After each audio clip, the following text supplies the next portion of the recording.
When I was a little child, I never had a choice. You know, when I was growing up, I always painted. I always stayed inside of that destiny.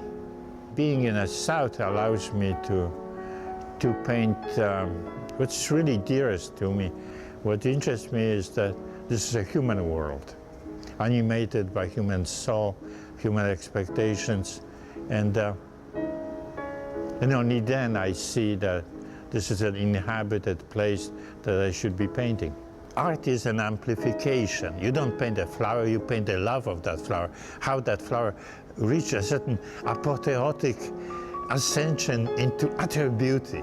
Sensuality, how can you be a painter without sensuality?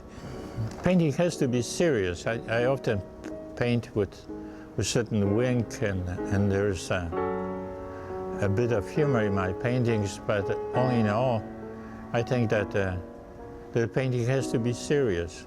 When I was learning how to paint, I was considering that day and night and couldn't sleep because I was fretting about how to present to the public a painting that fulfills all my expectation about what art should do as a gift to society.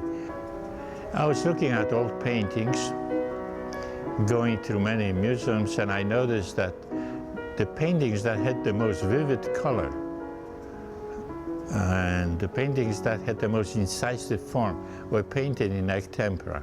There's something very difficult and elusive about it, but every time you mix up a color, it's individually made.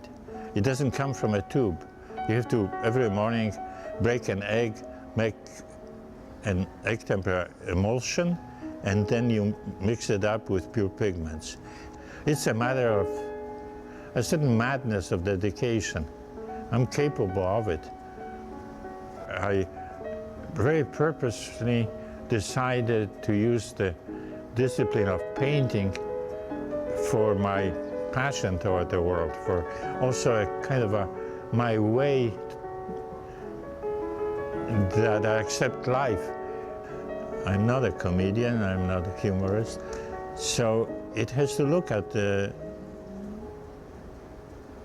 melancholy that is part of our experience.